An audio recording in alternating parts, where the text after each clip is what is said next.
एक बार की बात है। एक आदमी था जिसकी 3 बेटियां थी। जब राजा ने युद्ध के लिए सैनिकों को बुलाया तो उस व्यक्ति के पास भेजने के लिए कोई पुत्र नहीं था। जब वह बैठ गया और विचार करने लगा कि क्या करना है, तो उसकी सबसे बड़ी बेटी उसके पास आई और पूछा, आप क्या सोच रहे हैं पिताजी? उसने उत्तर दिया, मुझे अकेला छोड़ दो बेटी। राजा ने युद्ध में जाने के लिए सैनिकों को बुलाया है और मेरे कोई पुत्र नहीं है। मेरे पास केवल तुम हो जिसे मैं युद्ध में नहीं भेज सकता। इस पर उसने जवाब दिया, मेरी शादी किसी से करा दो। बाद में दूसरी बेटी ने भी यही जवाब दिया। हालांकि सबसे छोटी बेटी ने उत्तर दिया, चिंता मत करो पिताजी, मैं युद्ध में जाऊंगी। मेरे लिए एक वर्दी बनवाओ और मेरे बाल काट दो ताकि किसी को पता न चले कि मैं एक लड़की हूँ। फिर मुझे अपना घोड़ा और हथियार दे दो। उसके पिता ने वैसा ही किया जैसा उसने अनुरोध किया था और वह गांव के अन्य युवकों के साथ चली गई। जिस किसी ने भी नए युवक को देखा वह आश्चर्यचकित रह गया और वे चलते गए। संयोग से उसी दिन राजा ने अपने ही पुत्र को कुल क्षेत्र द्वारा खाने के लिए शहर से बाहर ले जाने का आदेश दिया था। हर साल कुल क्षेत्र आता और कई लोगों को निगल जाता था। एक दिन कुलशेत्र ने कहा, यदि तुम नहीं चाहते कि मैं फिर कभी वापस आऊं तो मुझे राजा का पुत्र दे दो। और इसलिए वे राजा के बेटे को कुलशेत्र के पास ले आए। जब लड़का नगर के बाहर था तो नगरवासियों ने कुलशेत्र को उसे निगलने के लिए दौड़ते हुए देखा और वे सभी इतने भयभीत थे कि किसी ने भी उसकी सहायता के लिए जाने के बारे में नहीं सोचा। प्रसन्न लड़की ने अपनी कृपाण निकाली, कुलशेत्र को मार डाला और राजा के बेटे को बचा लिया। कुलशेत्र के मारे जाने की खबर तुरंत राजा तक गई, जो इतना खुश हुआ कि उसने भोज और बंदूक की सलामी का आदेश दिया। जब वह युवक राजा के बेटे के साथ महल में दाखिल हुआ तो बेटे ने फुसफुसाकर कहा, मेरे पिता तुम्हें एक राज देंगे, लेकिन केवल उनका घोड़ा मांगो, क्योंकि वह हमारी तरह सोच और बात कर सकता है। जब वे राजा के पास पहुंचे तो उसने पूछा, आप इनाम के रूप में कौन सा राज लेना चाहेंगे? युवक ने उत्तर दिया, मेरी एकमात्र इच्छा युद्ध में न जाना है। ठीक है, राजा ने कहा, मैं खुशी से तुम्हें सैन्य सेवा से मुक्त कर दूंगा, लेकिन तुम्हें कौन सा राज चाहिए? ठीक है, अगर तुम सचमुच मुझे कुछ देना चाहते हो तो मुझे वह घोड़ा दे दो जिस पर तुम बैठे हो। हालांकि राजा ने इनकार कर दिया और इसलिए वह युवक चला गया। राजा के बेटे ने युवक का पीछा किया और जब लोगों ने पूछा कि वह कहाँ जा रहा है तो उसने उत्तर दिया, मैं अपने नए पिता के साथ जा रहा हूँ। उसने मेरी जान बचाई और अब वह मेरे लिए पिता तुल्य है।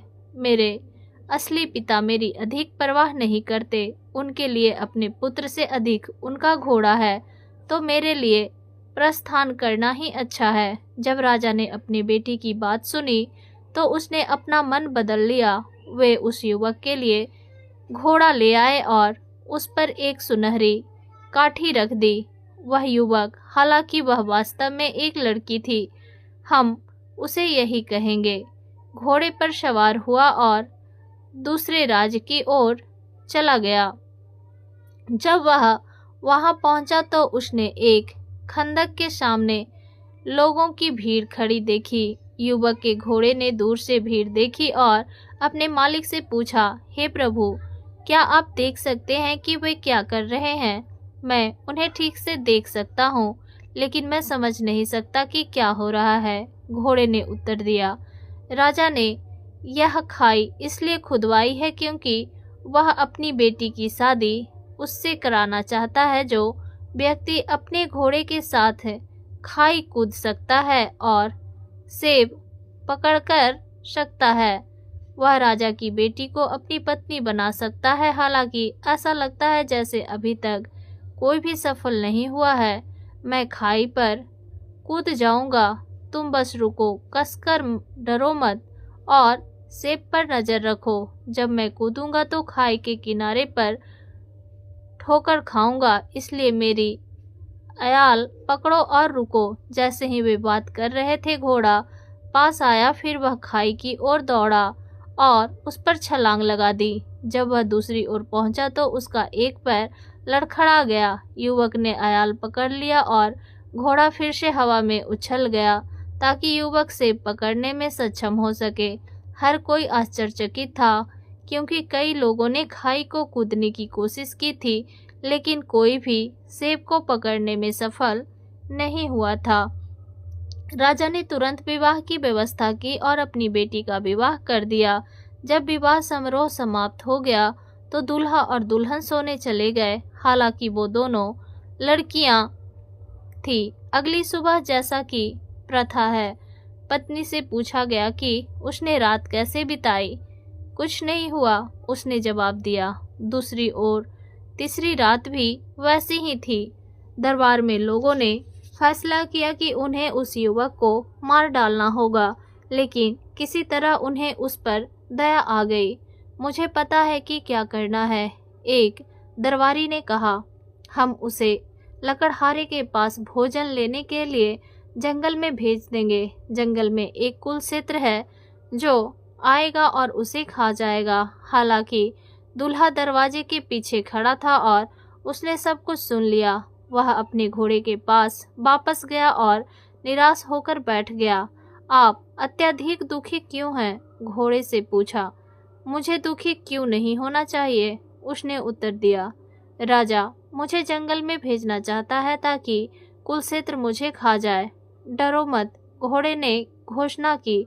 उसका भोजन ले जाने के लिए एक गाड़ी और बैलों की एक टीम के लिए पूछो और मैं तुम्हें बताऊंगा कि जब हम वहां पहुंचेंगे तो क्या करना है। थोड़ी देर बाद ससुर ने युवक को बुलाया और उससे कहा, जंगल में जाओ और लकड़हारे के लिए कुछ खाने के लिए ले आओ।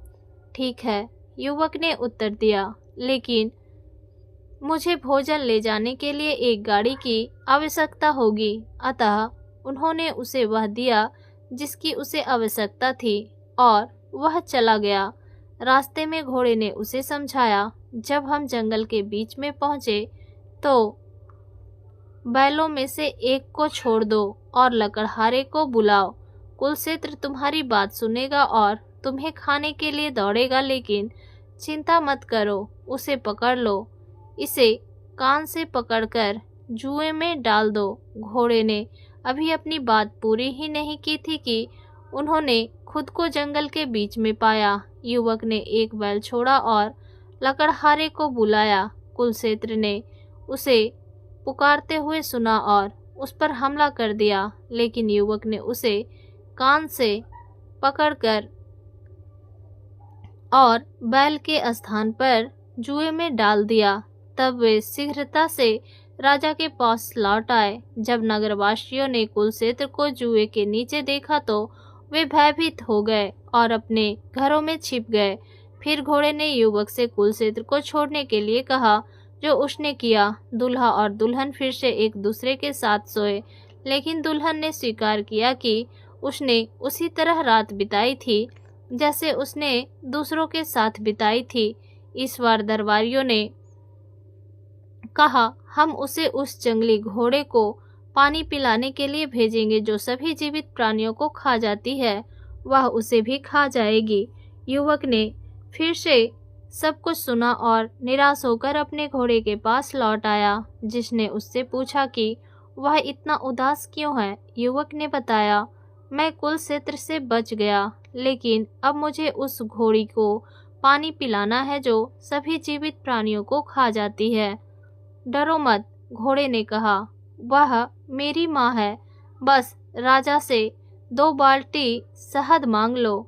थोड़ी देर बाद राजा ने उसे बुलाया और घोड़ी को पानी पिलाने को कहा। फिर युवक ने शहद की 2 बाल्टी मांगी, जो उसने प्राप्त कर ली और अपने घोड़े के साथ चल दिया। रास्ते में घोड़े ने उससे कहा, जब हम कुएं पर पहुंचे तो 2 बाल्टी पानी निकाल लेना। 2 बाल्टी शहद कुएं में डालना और सब कुछ अच्छी तरह से मिला देना। फिर अपनी काठी वापस में लटका देना ताकि घोड़ी देख सके। यह और एक ऊंचे पेड़ पर चढ़ जाएगी। जब घोड़ी आएगी तो वह पानी पिएगी, सुनहरी काठी को देखेगी और कहेगी, इतना मीठा पानी और इतनी सुनहरी काठी, मुझ पर बैठने और मेरे साथ खेलने के लिए एक इंसान की ज़रूरत है। तुम चिल्लाओ, मैं यहाँ हूँ, लेकिन मुझे डर है कि तुम मुझे खा जाओगे। वह कहेगी, नहीं, मैं ऐसा नहीं करूँगी। और आप जवाब देंगे, घोड़े डेमियर शील के सिर की कसम खाइए। वह मेरे सिर की कसम खाएगी और फिर तुम नीचे उतरकर उस पर चढ़ सकते हो। युवक ने वैसा ही किया जैसा घोड़े ने उससे कहा था। घोड़ी आई, थोड़ा पानी पिया, सुनहरी काठी को देखा और कहा, कितना मीठा पानी और इतनी सुनहरी काठी, मुझे अपने ऊपर बैठने और मेरे साथ खेलने के लिए एक इंसान की ज़रूरत है।